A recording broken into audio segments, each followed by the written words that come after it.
Good afternoon. This is Daniel here with Cops and Cons TV. Just want to welcome everyone into our weekly live show. And we're going to break down some of the most important and interesting issues and stories in policing. We've got a bunch of really good ones for you today. And we're actually going to play some video that goes along with it so you can see exactly what we're talking about. And just like always, as I'm going through some of these shows, some of these stories, if you have any different opinions or information, definitely put it in the comments, because one of my favorite things to do is to go back and forth with our viewers on a lot of these issues. So I want to welcome everybody in today. Let's see who we have. We have someone here from Fort Myers, from Vegas.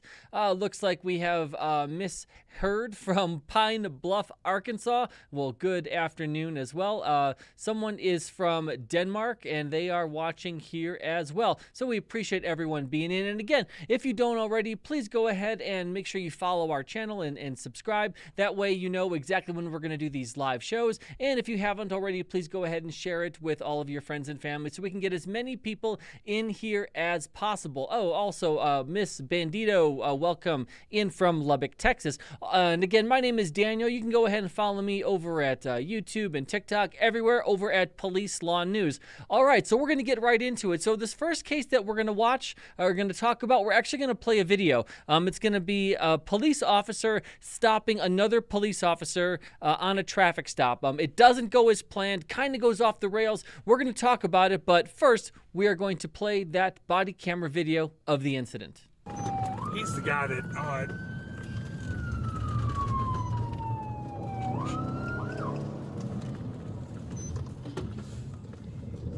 copy down that bumper.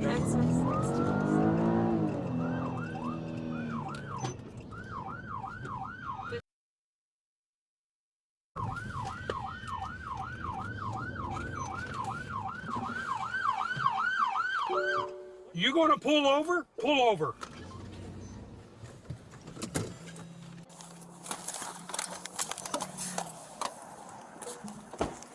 Three 113 to 313. What? I am going into work, my man. Why are you trying to pull me over as I'm going into work? Because you're going 80 and a 45. I am going into work. Okay, where are you going to work? What does it look like I am dressed for? What does it look like I am dressed for? My name is Deputy Hilton, and they see your driver's license. No. Okay. 3113, copy at 1050. 10-4, I got a city, Orlando PD taking off from a traffic stop. It's going to be, he's the guy.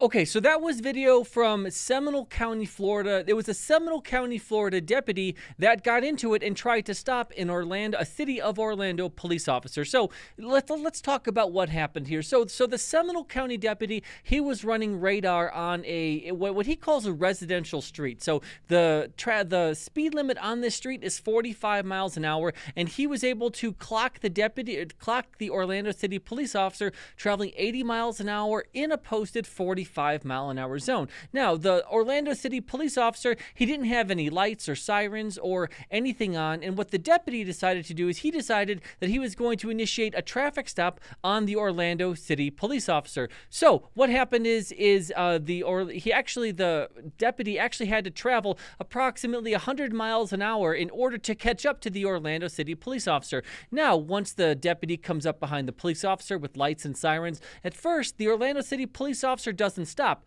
because the Orlando City police officer doesn't think that he's being pulled over. He's not sure what this deputy is doing. Eventually, as they come up to a stop sign, the deputy pulls up next to the Orlando City police officer, and he lets him know to stop and that he is conducting a traffic stop. At that point, both the deputy and the Orlando City police officer get out of the vehicle, and they have that exchange that you just saw there. It's essentially what happened is, the deputy tells the officer that he's conducting a traffic stop, and the Orlando City police officer, he's not having it. He thinks this is absolutely ridiculous. He says, "Can't you see that I'm on my way to work, that I'm in uniform? Like, why are you trying to stop me?" It was at that point that the deputy, he pretty much goes into professional mode, because he knows that he's on body camera. He identifies himself who he is. He tells the deputy tells the Orlando City police officer that he's conducting a traffic stop, and he asks for his driver's license. It's at that point that the Orlando City police officer says no, gets in his car, and leaves the scene. It was at that point that the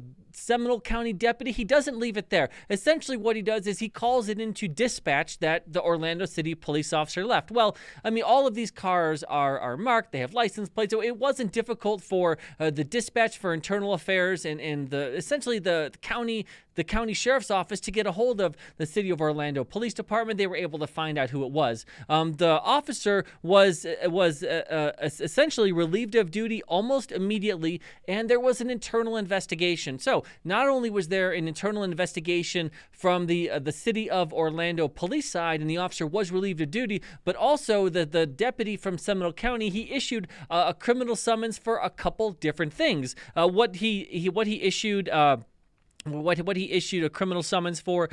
So the Orlando City police officer is facing charges of reckless driving and eluding a law enforcement officer. Now, this is one of those cases where, who is in the right? So that's a reasonable question to ask. And, I'd really like to see what other people's opinions are on this particular case, because it isn't normal that one police officer stops another police officer. But if we go, well, who is legally right? Well, who is legally right is the deputy from Seminole County was the one who was legally correct. Here's why. There is essentially no exception in law that police officers can speed 35 miles over the speed limit. Typically, most police departments have policies, internal policies, that would say that an officer can travel, maybe 10 or 15 miles over the speed limit if there's an emergency. Now, obviously, if there is a real emergency, police officers go faster than that, especially if someone's life is on the line. We know that happens. However, most policies don't even allow police officers to travel that fast.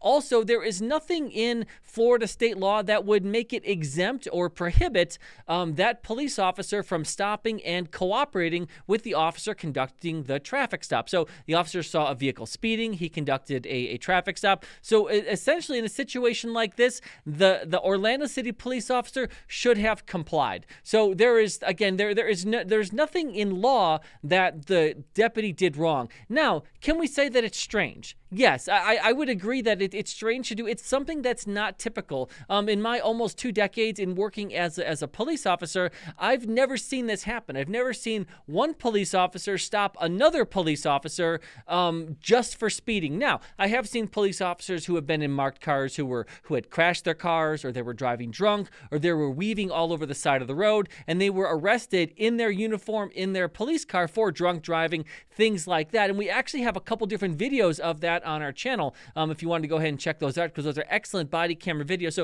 So I'm not talking about that. I'm saying when a traffic stop is just for speeding.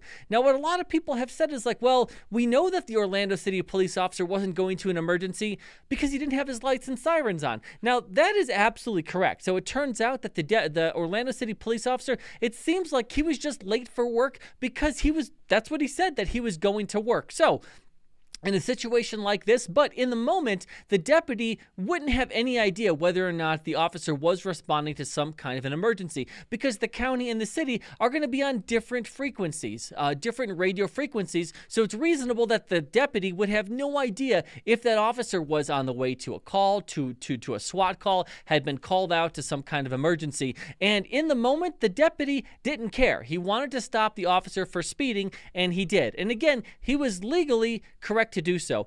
And, this actually isn't the first time that this has happened in Florida. Over the last couple years, I've seen several different videos of, it seems like it's always either county or state stopping city police officers on the way to work. Now, of course, police officers shouldn't speed in their cars on the way to work, but a lot of people speed in their cars on the way to work. And it seems like Florida is one of the only states where this has happened, or at least it's been publicized in the media where this happens.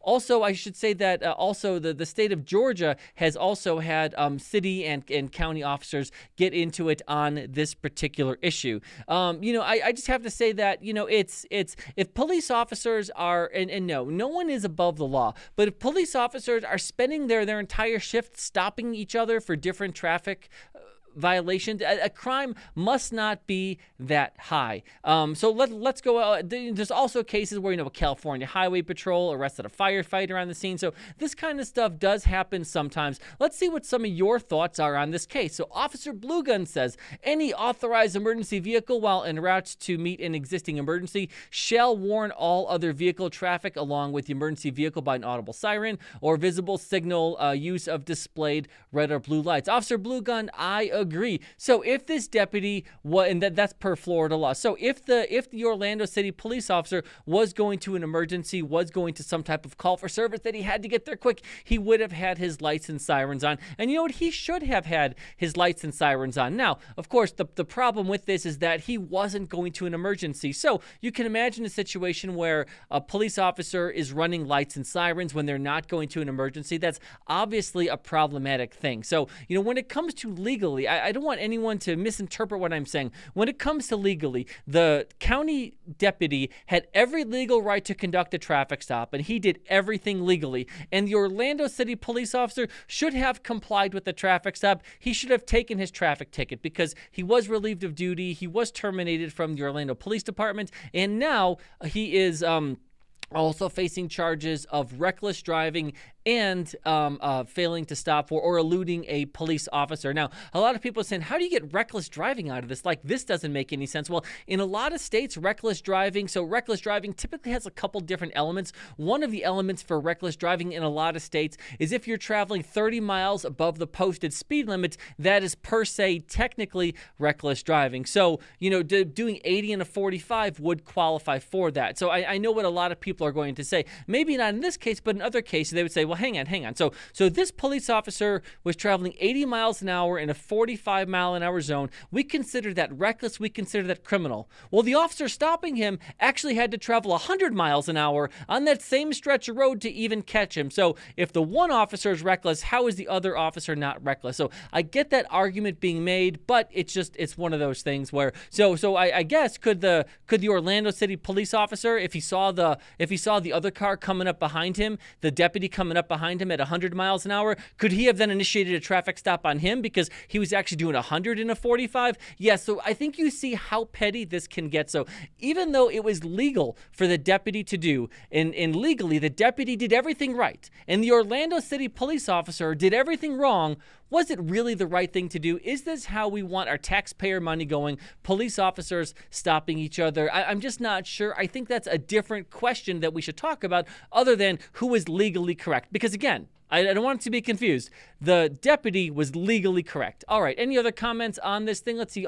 Sergeant George says, who would have guessed that there was some personal animosity between the Seminole County Sheriff's deputy and the Orlando City police officer? I don't know if there was anything personal. I mean, if a vehicle is coming up at 80 miles an hour, it's likely that the deputy wasn't even able to see who was in the car, unless, Sergeant George, you have other information that I don't have. Officer Blue Gun says, I heard there were citizen complaints to the Sheriff's Department about a Mark City speeding, which led to the deputy going that day and setting up looking for him. Yep, that could absolutely be. Officer Blue Gun says, yes, I want police officers who are putting the public in danger pulled over, ticketed, and or arrested. Yeah, I mean, I get that, Officer Blue Gun. Like I said, there's been so many times when I've been driving around in a marked patrol car and other police officers from other agencies are just flying by me. And a lot of the time, so my first thought would be, okay, they're going to some kind of call. They're going to some kind of a SWAT call. And a lot of times police officers don't always have their lights and sirens engaged. Now,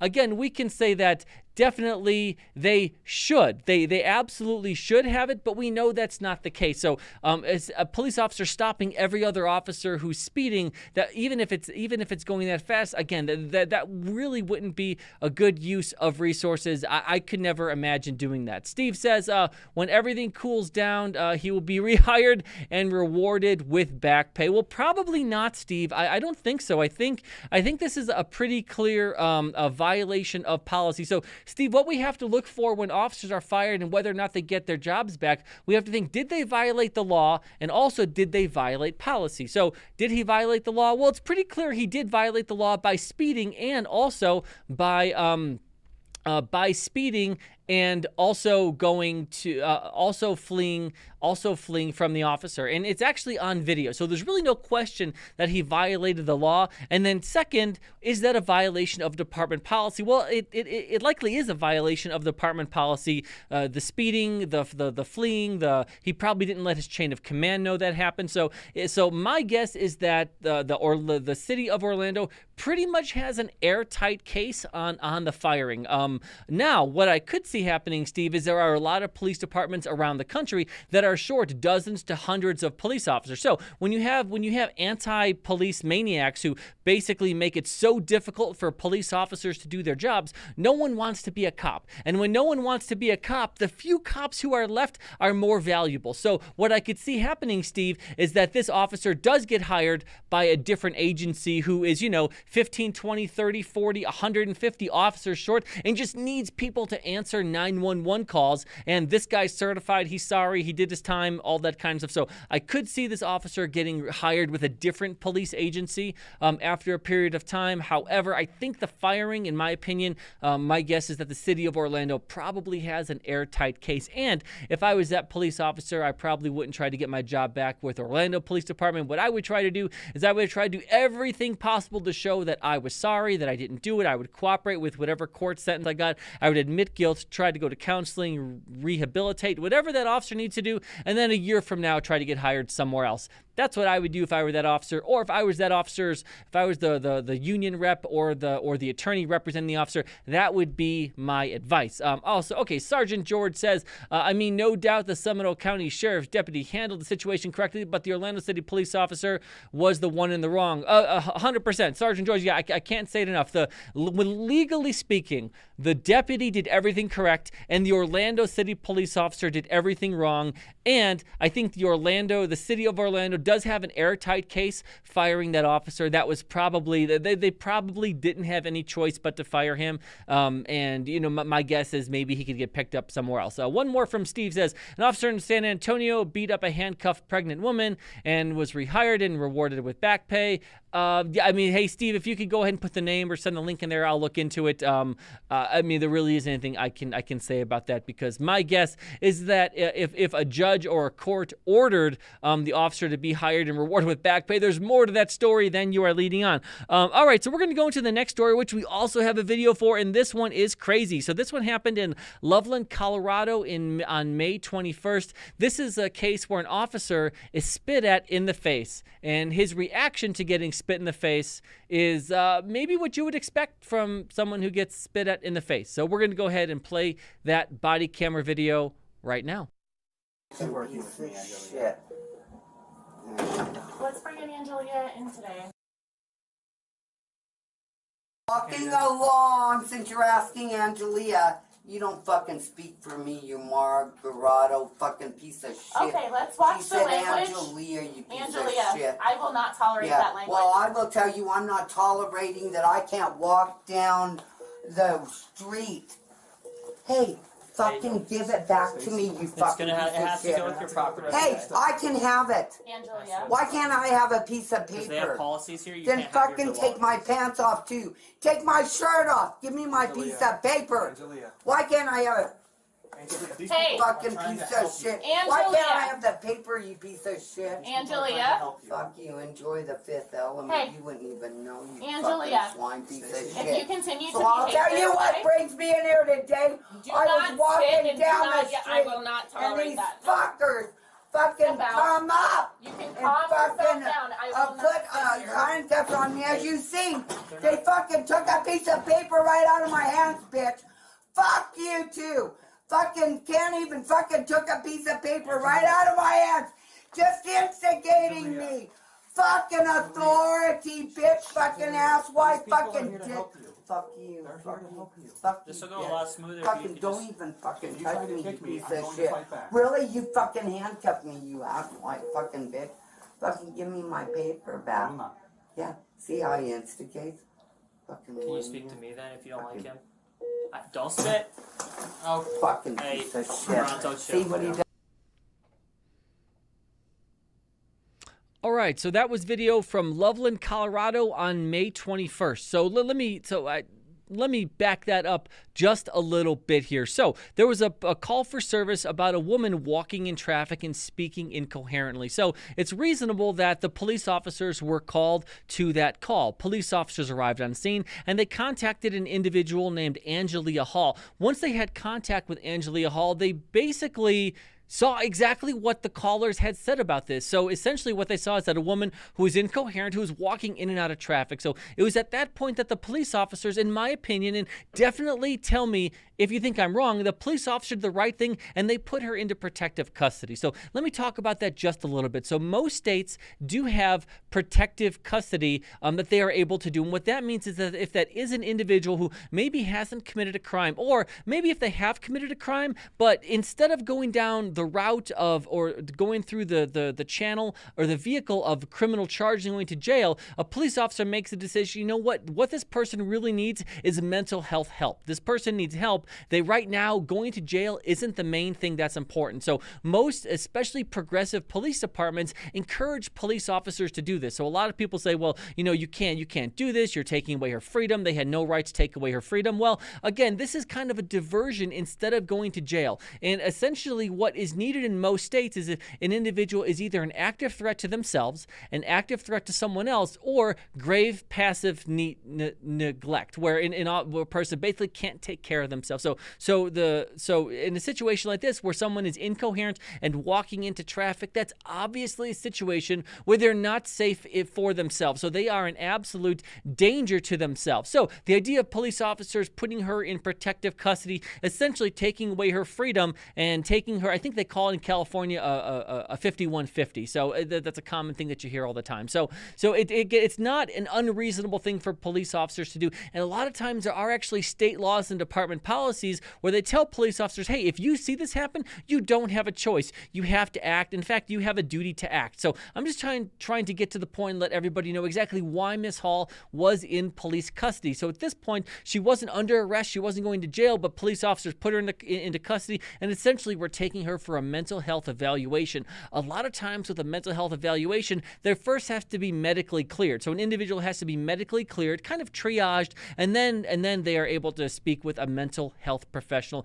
kind of to see how they are doing, to see if there's anything that can be done to help them. So again, once they're at the hospital, you saw what happened there. Miss Hall and police officer Russell Maritano were at the hospital. Essentially, it looked like it was kind of during that triage phase. Not only was Miss Hall verbally abusive to the police officers, with police officers are used to not a big deal, but she was also verbally abusive to the medical staff. You know, a lot of the times in situations like this, nurses, doctors, techs, people who are in the medical field who work in the ER are kind of used to it, because a lot of the people who come into the ER are in situations like this where they're still kind of in crisis. So, but for whatever reason, the nurse who was speaking with Miss Hall basically said that she wasn't going to tolerate the behavior. She wasn't going to tolerate the language. And at one point, the nurse actually left the room, and she said that she was going to refuse to basically deal or help Miss Hall until she calmed down and stopped being so verbally abusive. In fact, the quote from the nurse is, she said, "I will not tolerate this," and she left the room.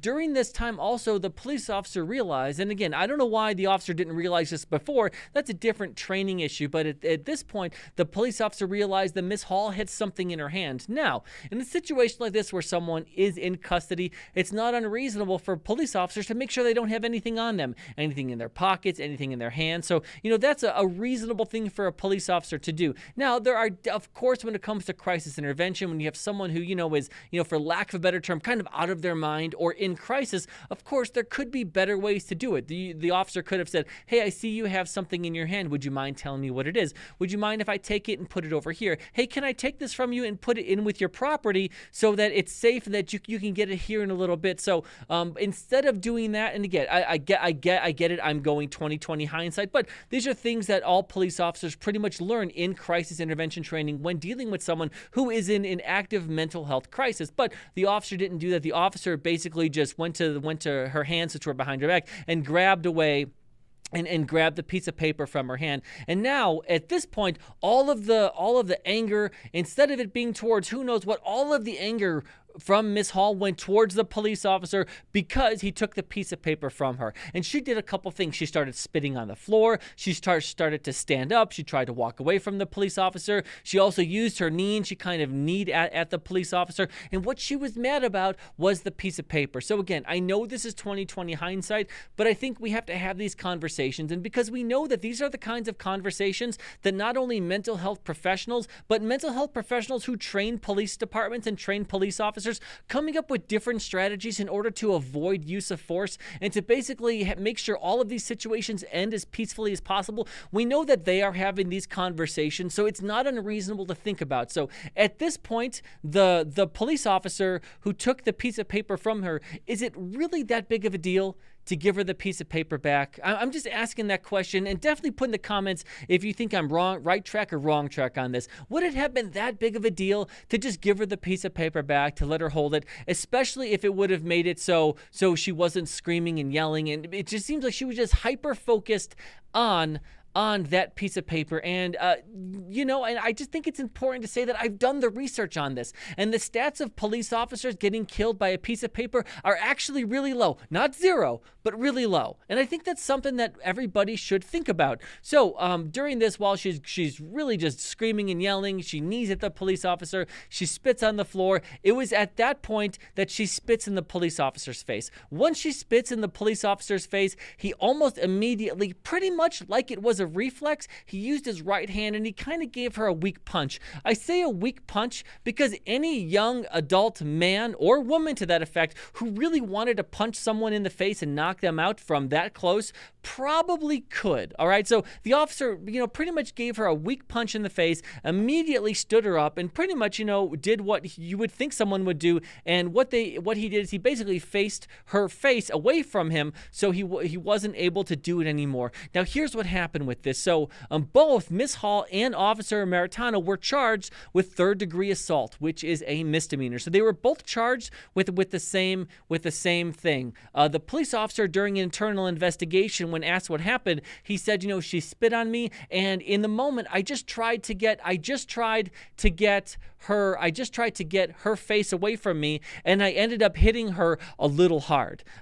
So my question is that, well, let me tell you what happened to this police officer. And he was fired. He was fired from his job. And again, he was charged with third-degree assault. So now we have to think, was that a reasonable outcome in this case? And here's what I want you to think about. So and I think that the important question to ask is getting spit at in the face, is a normal reaction to that, getting spit at in the face, you take your hand or whatever you have and you push the person's face away, is that a normal, natural reaction? Here's my opinion on this. If what the officer did was a reflex, was just a normal, natural human reaction, could that be against policy? Sure. But is that illegal? No. Is that worth the police officer getting fired? Absolutely not, if it's a normal reaction. Now, what I'm going to say is if she spits in his face and he stands there and he stews on it and he gets mad and 2, 3, 4, 10 seconds go by and then he smacks her in the face, yes, I would agree. I would agree that you are not in the space where that is a normal human reaction. That is not like a reflex just to try to make sure the individual doesn't spit at you in the face again. That is probably worth the officer, at least, if not fired, there's going to be some pretty severe discipline. And does that even go into the realm of criminal? Well, I'm going to say, yeah, that's probably not a proportional level of force. I would agree on that. But in the moment, if you get spit on in the face, the idea is that your natural human reaction in that millisecond is you're going to push the person's face away from you so they can't do it again. I'm going to say that's a normal human reaction. And here's what I found on this. So I did a video on TikTok that I put up the other day on this. And, here's what I found. And here's what I think is interesting. It's the opinions of people pretty much are divided by whether or not you've been spit on in the face. That's pretty much where this goes on. People who've been spit at in the face, every single person says, yeah, this is a normal reaction. And other people who have had the luxury of never being spit at in the face, they say, well, that's not a normal reaction. The officer should have had some better restraint. Officers are trained. Listen, if it's a normal human reaction, there is zero training that you can employ that would stop an instantaneous normal reflex human reaction. You cannot train for that. That's my opinion on it. Let's see what you guys say about this case. Dragon Zone says he should do it again.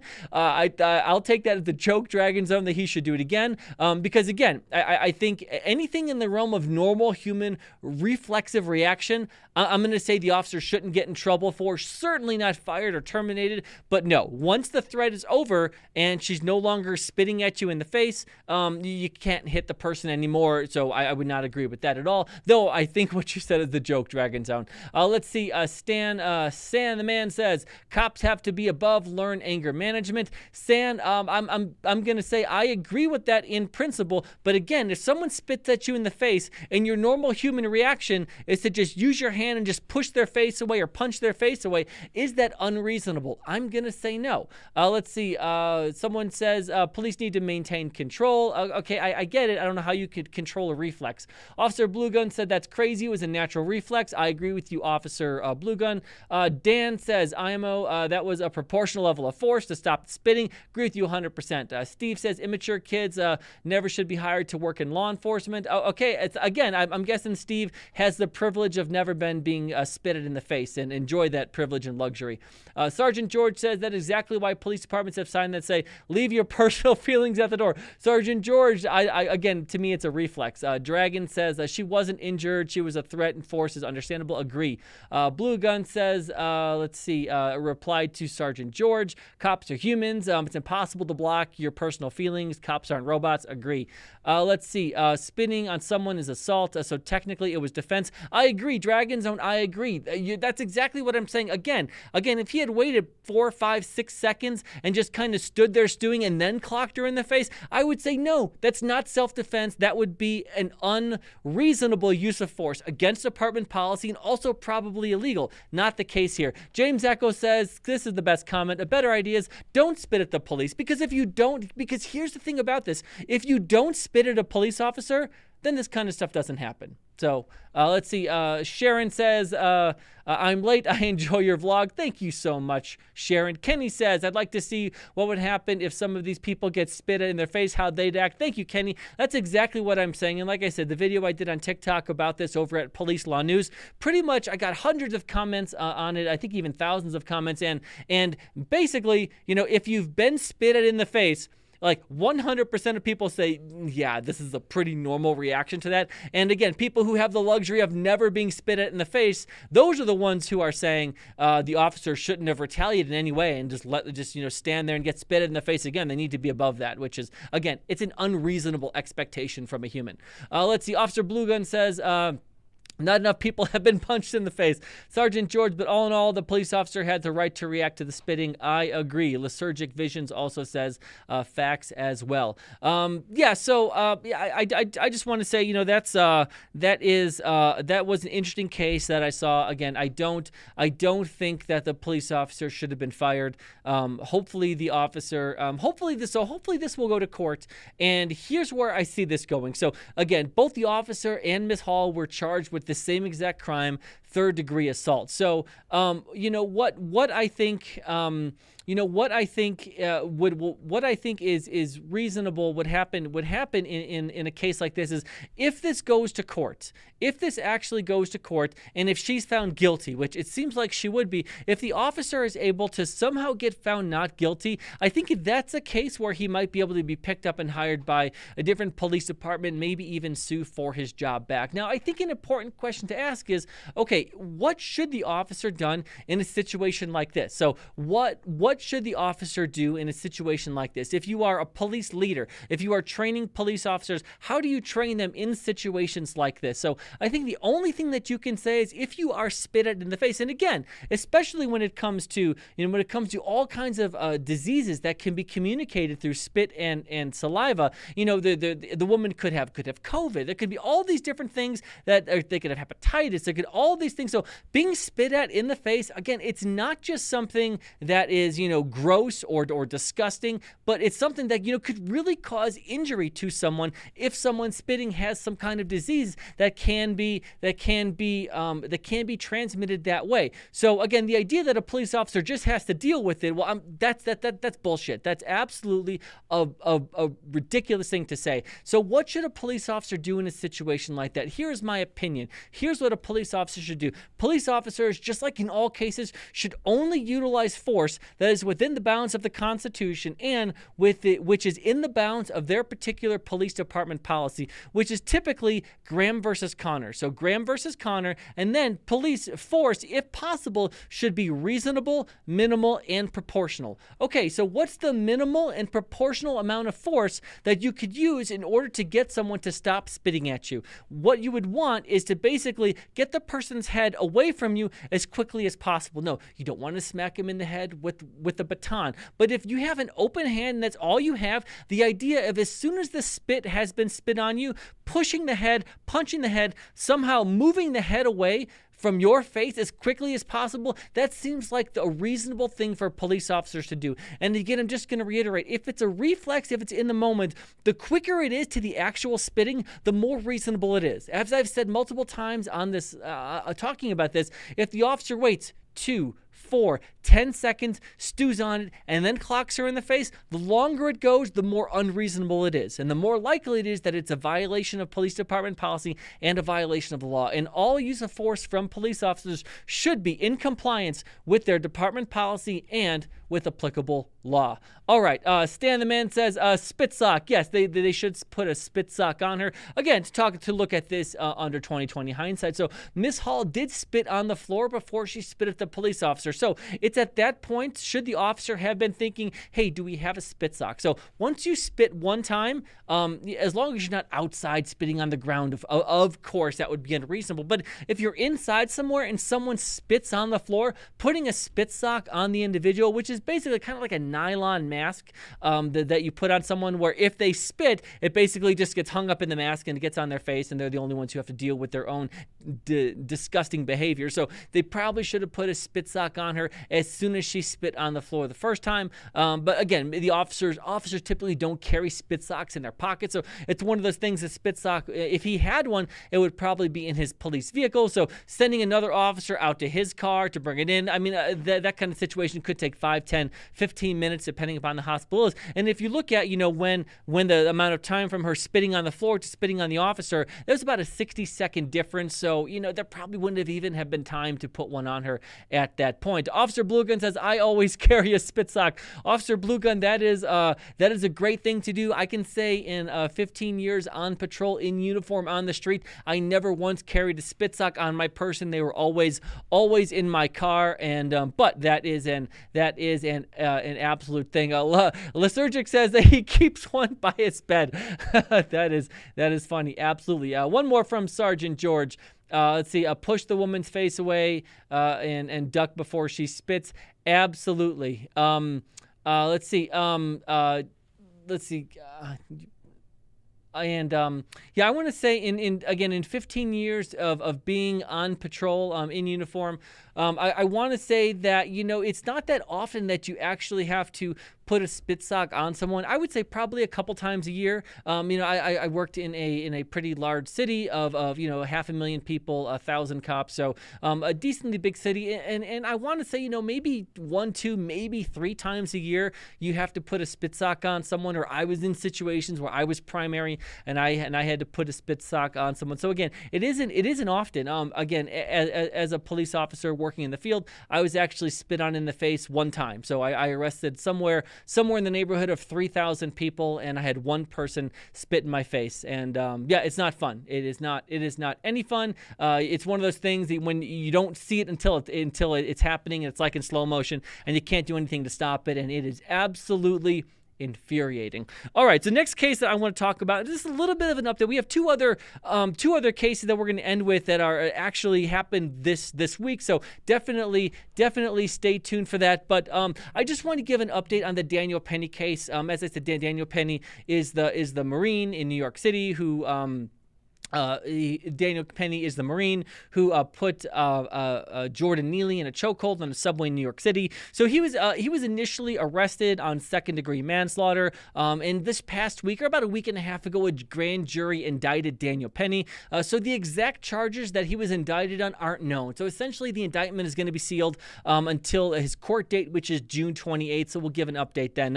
I just want to say that even during some of these court proceedings, the district attorney, the DA, even said said during the initial court appearance that several witnesses stated that Jordan Neely was making threats. So it's one of those things where you have a lot of people on social media saying things like Jordan Neely, that he's just a Michael Jackson impersonator. He wasn't threatening anyone. This never should have happened. Well, again, we can say whether or not the amount of force was appropriate. We can have that debate. We can have the debate on whether or not Daniel Penny did the move, the chokehold, whether he did it correctly. We can have those debates, absolutely, but what we shouldn't debate are facts. And when you have the DA, who is the one filing the charges, admitting and saying, hey, listen, there were several different witnesses who said that Jordan Neely was threatening people, it's weird and dishonest to say that Jordan Neely wasn't threatening anyone, so he clearly was.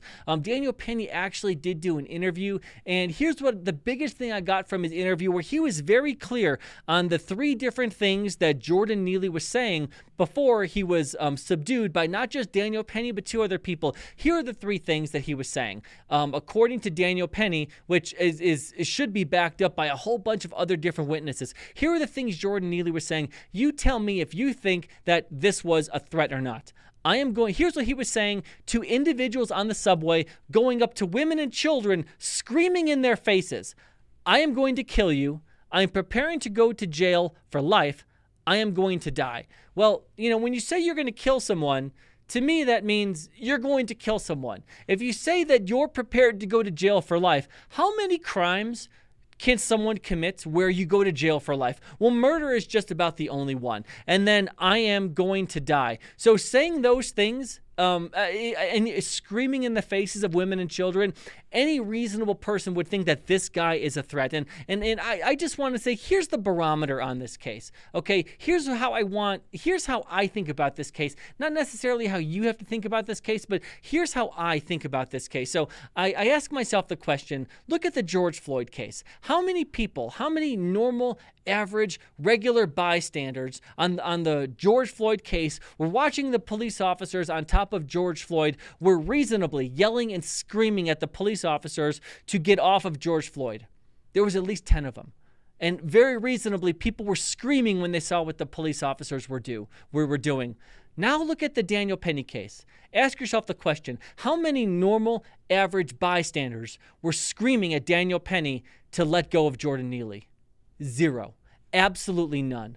None. In fact, two other individuals, one of them, an African-American man, actually helped Daniel Penny to keep Jordan Neely under control. That's the barometer, and that's how everyone should look at this case. Because every parent thinking about this case, every single parent who's out there who has a young child, especially a young daughter, on the New York City subway, hopes and prays that there is someone like Daniel Penny on their subway car. No one is hoping that a loved one is on a subway car with someone like Jordan Neely, and that is a fact.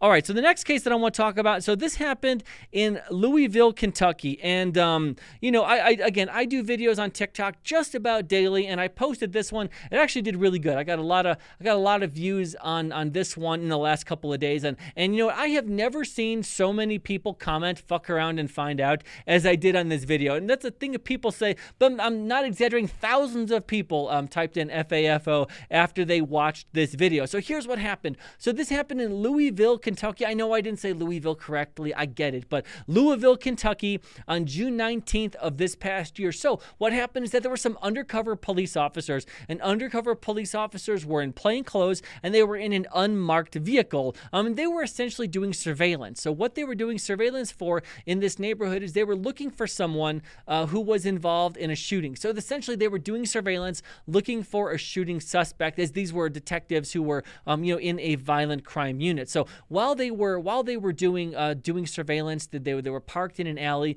An individual, a 21-year-old named Mark Jaggers Jr., he approached the car, and the testimony from the police officers is that Mark Jaggers Jr. approached the unmarked police car and tried to carjack the two police officers at gunpoint. And, you could kind of predict where the story goes from here, because shockingly, the two undercover police officers did not allow themselves to be carjacked by a violent maniac. One of the police officers fired his weapon, and the 21-year-old offender, Mark Jaggers Jr., he was killed. He died from his injuries. His father, Mark Jaggers Sr., he had a different take on this case. He said that he knows his son, and he said a couple things, and he said this in the media. So the father said that his son didn't know that there was anyone in the car, that his son wasn't trying to carjack anyone, that he was only trying to steal the car, that he thought it was a quote, a dumped car, that he thought it was a stolen car that had been dumped there, and he just wanted to go get in the car, steal it himself, and go for a joyride, and that he had no idea that there was anybody inside that car, and that he wasn't trying to carjack anyone. That's the father's excuse. So a couple things on that. First of all, how do you know? So was there any kind of a conversation? Oh, also the father said that, hey, that car had been sitting there standing still for 3 hours before his son went to try to joyride in this supposedly dumped stolen vehicle. So a couple things. So it seems like since, Mark Jagger's Jr. died, so it seems like there was some kind of a conversation that Junior and Senior had before this joyride was going to take place. So I'm just curious, was the father there watching this car with him? Was there any kind of a plan to do this? It just seems strange that he would know all of these facts about this case. Also, if you're just going to steal a car that you think is unoccupied, you don't have to do it at gunpoint. So there hasn't been any body camera video that's been released yet, but this is what the police department is saying. Again, we don't always have to believe the police department, but here's what I would submit. If the police department tells you what happened, and then later on there's surveillance video or there's body camera video that shows that what the police officers did is not in line with what they said, that police department, that police chief, that mayor, whoever is responsible for that statement, not only are they going to get all kinds of heat, they're probably going to be terminated. So whenever a police department gives very specific information publicly in the media, I tend to believe what they say. And again, here's why. Because the consequences, if they're wrong or if they're lying, the consequences are probably that the police chief loses their job. So here's what I'm saying. My guess is that a police chief is not going to say something in the news that is an outright lie, especially on a use of force case of an officer-involved shooting, that a police chief is not going to outright lie about what the police officers did, knowing that there's surveillance video that is immediately going to say something different. Now, of course, I can be wrong, but I'm just saying that there is a lot riding on it if the police chief is lying or is incorrect about this. So I tend to believe that's probably what happened. Let's see if we have any comments on this. Officer Blue Gun says, "Oh, he thought it was unoccupied. Great, carry on, sir. The cops are obviously wrong." Exactly. Alabama says, "Alabama man, if it's not yours, assume it belongs to someone else." Alabama man, you're making way too much sense. Let's see. Steve Ladner had a Derek Chauvin comment. Officer Blue Gun says, I know. You know what, Officer Blue Gun and Steve Ladner, the case of Derek Chauvin, when I say that Derek Chauvin, that I don't have any sympathy for him. Now, I don't think he got a fair trial, but did he use excessive force that in some way contributed to George Floyd's death? Yes. How much did Derek Chauvin, how much were his actions causing of the death? I don't know. I mean, the 3.5 times the lethal level of fentanyl probably had something to do with it, the heart problems, the COVID. But did Derek Chauvin use excessive force? Yes. Did someone die while that excessive force was being used? Yes. Was there any intent to kill George Floyd? No, of course not. Should he have gotten 21 years in jail? Of course not. Should the case have been heard in Minneapolis? No, of course not. But did he do something incorrect? Yeah. So that's kind of where I am on that case. Dragon's Road says he's an evil man. Yeah. Okay. So we got more and more on Derek Chauvin. But anyway, so this is a case. Where, I think it's pretty reasonable the police officers did the right thing. And also in line with what I said, with what the father said, is that he knows this for a fact. So again, how could the father know this stuff, the thought process of his son for a fact, unless there was some conversation beforehand? So that's one of those things. It just seems like this is the kind of thing that happens when you try to steal a car that isn't yours. This is one of those things. And I'm just going to say this very simply. If you just have it ingrained in your DNA to not steal cars, this kind of stuff doesn't happen. I mean, that might be too simplistic, but I think that's reasonable. One last thing on this case. So the other individual that they were looking for, the initial offender or suspect of the initial shooting, after this happened, the initial suspect, the shooting suspect, did actually turn himself into police. So seems like this case was a win-win all around. All right, so the last case that we're going to talk about, and I actually just saw this in the news over the last couple days, and this is a really strange case, and this is another one that's out of Colorado. It's out of Otero County, Colorado. It happened on June 20th, so it happened very recently. And yeah, this is strange. So after I talk about this case, I'm going to tell a story where I had kind of something not similar, but I kind of dealt with someone who maybe had some of the same skill sets. So I'm going to tell a story here at the end of this case. So this happened in Otero County, Colorado on June 20th of 23. So what happened in this case is that there was a shots fired call in Otero County. That's pretty much in eastern Colorado. So there was a shots fired call that Otero County deputies were sent to. Police officers go to the shots fired call. The suspect or the offender left in a vehicle. Police officers tried to stop the vehicle, and the driver of that vehicle decided that he didn't want to stop for a police officer, so they engaged in a chase. Now, we've talked about police chases before, and if it's for speeding or misdemeanor traffic, a lot of times police officers, per policy or law, don't chase. However, when you have someone who's shooting from a vehicle, a shooting suspect, yeah, that's the kind of thing that police officers are going to chase for, and they probably should. So during this chase, the driver drove in a reckless manner. What I mean by that is he actually was driving on the highway. He drove on the wrong side of the highway.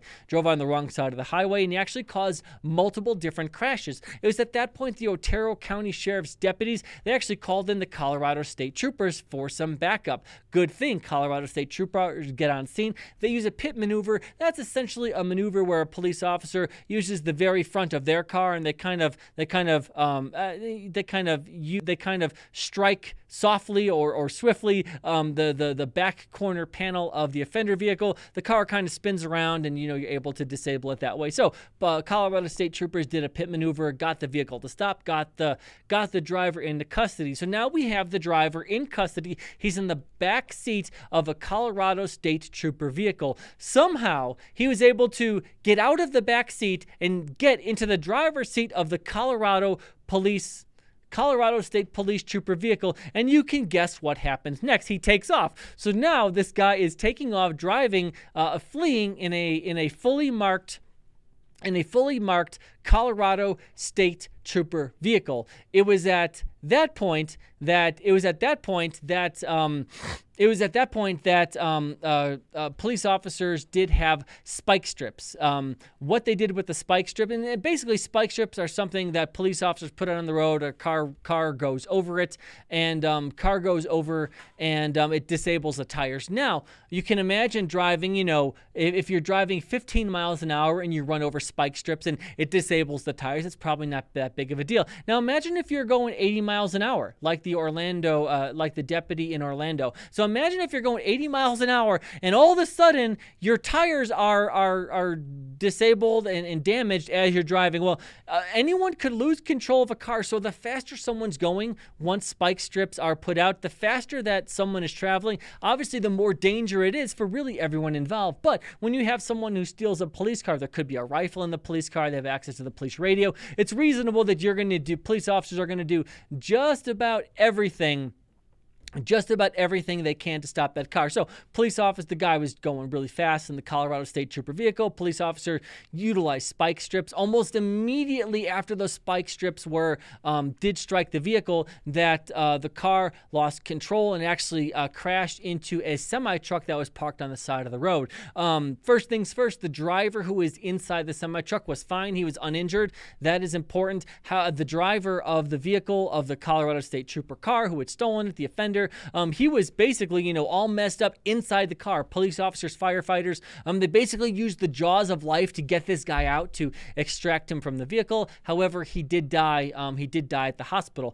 So, kind of like we said, those last two cases were two cases of fuck around and find out, where police officers beat the bad guys. Bad guys lost in those cases. So that's what happened there, and it's pretty strange. Now, here's my prediction on this case: is that the family family is going to sue the police department, and there's probably be some kind of settlement. And even though the police officers didn't do anything wrong, taxpayers are going to end up paying millions of dollars for this case. Curious to see what anyone says about this case. So James Echo says, man, that must really suck every time your cruiser gets jacked. Yeah, James, I would imagine so. Alabama says, have you covered the story of a Colorado man that retrieved his own stolen car and shot a 12-year-old suspect? Not yet. I haven't covered that one yet, Alabama. Maybe next week.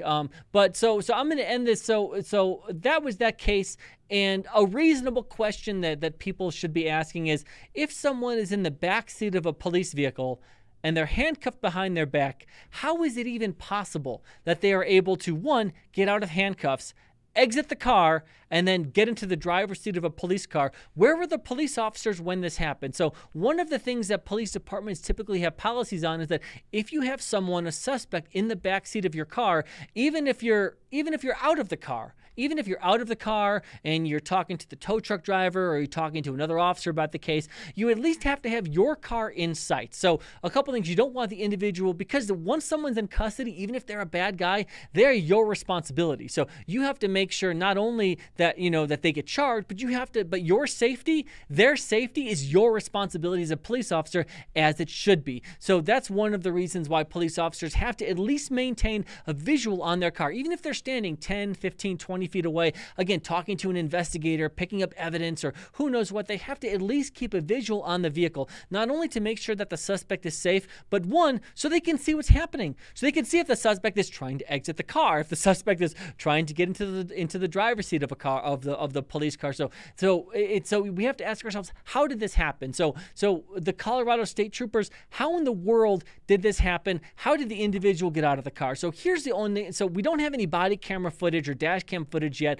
Obviously, as soon as we have it, we're going to go ahead and talk about this case and probably play some of that footage here on this weekly live show. But, I'm curious to see if anybody has any other comments about how something like this could happen. So the only thing that I could think of is that really the individual doesn't have to get out of handcuffs. All they really have to do is switch the handcuffs to the front. And any police officer on here knows that, it probably isn't that big of a deal. Now, right now, I'm 40 years old. I have all kinds of injuries from back injuries from not only running half marathons and running 20 miles a week, but also from wearing a gun belt for 15 years. So would I be flexible enough with hands behind my back in order to get them underneath my body and through my legs at 40 years old? Probably not. Could I have done it when I was 22 years old right out of the academy? Yeah, I probably could have. So again, the smaller someone is, the more athletic, the more flexible someone is, the more reasonable that it's easy to do that. Again, would I expect a 50-year-old guy who's 350 pounds,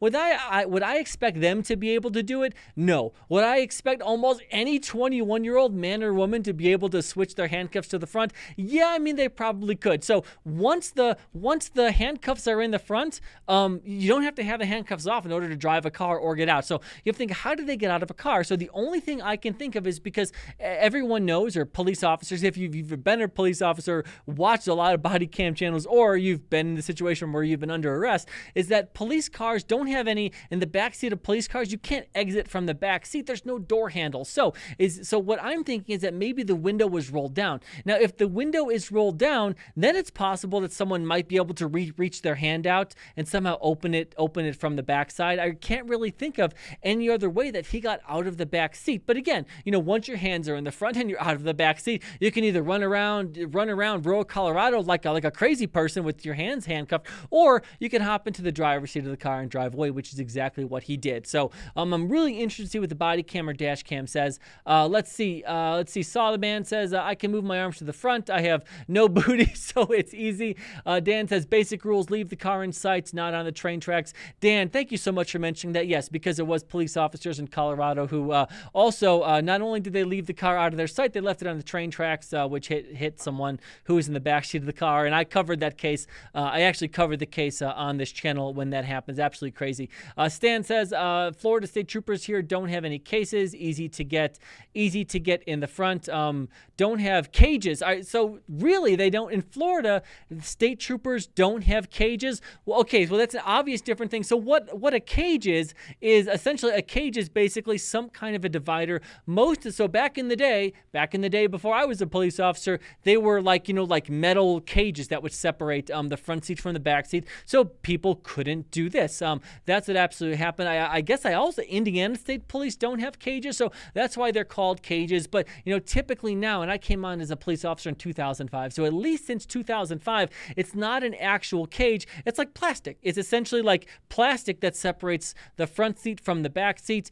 Typically, there is a little thing with like holes in it where you can either close it or shut it in case you want to have a conversation. But if you have someone like Miss Hall who is spitting and going crazy, you can just close it and you can still hear the person talk, but there, maybe the sound is a little bit muffled and, nothing from them can get to you in the front seat. But so we call them cages, but again, it hasn't been a cage in quite a long time. So eventually you have to think about it like the ultimate Uber experience, right? So now here's a story that I'm going to tell about someone who not did something similar, but may have. So again, like I said earlier, in my career as a police officer, 15 years on the street, I arrested somewhere around 3,000 people. And one of the absolute spookiest people that I've ever arrested was this guy. And I've arrested someone, the biggest guy I've arrested was 6'8", 350 pounds. I've arrested people who were MMA fighters at a local gym who, luckily, they were friendly. The 6'8" guy and the MMA fighters, luckily they were friendly because they were all nice and cooperative.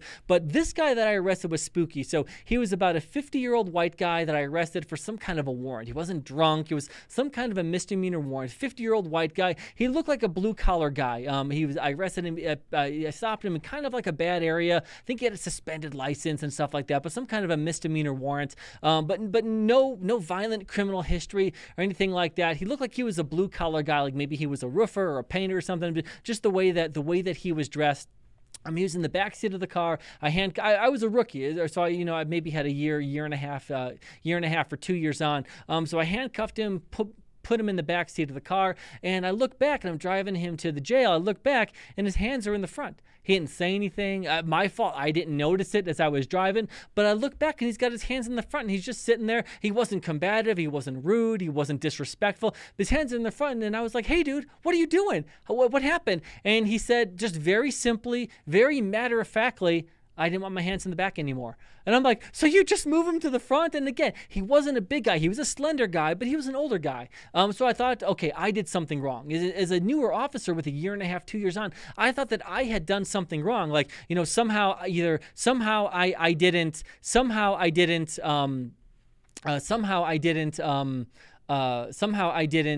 handcuff him right or something like that. So I stop, I get him out, I uncuff him, I put his handcuffs in the back. Now his handcuffs are in the back again. I look back a couple minutes later, we're driving, and not only are his hands in the front, but he had completely taken the handcuffs off.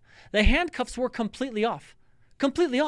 And I was just flabbergasted. I didn't know what to expect. So the only thing that I could think is that I didn't put the handcuffs on tight enough. Again, I'm thinking this is my fault, that I didn't put the handcuffs on tight enough, and somehow he was able to slip them out. Or he had a handcuff key on him, which I thought it was strange. So again, I did the same thing. I got him out. He didn't fight, didn't run. He was cooperative. I told him, knock that shit off. I put the handcuffs back in the back. A third time, it happened again. And he got the handcuffs off again. And I made sure to put him on tight where there was no way he could slip his hands out. I also searched him again. I thought, okay, maybe this guy's got a handcuff key somewhere. So I did call for backup. I had another officer there. We searched him again, and then we searched the car to make sure that he didn't have a handcuff key on there. And it was at that point that I had another officer follow me the rest of the way to the jail. And I just had a conversation with the guy and said, what are you doing? Like, how are you doing this? How is this possible? And he was just a spooky guy. And all he said is that I have prior law enforcement experience. And I don't know how he did it. I don't know how he got out of the handcuffs. He definitely didn't have a handcuff key, but somehow he was able to get those handcuffs off. And it was just a really strange, spooky thing. I'm curious if any other police officers on here have seen anything like this.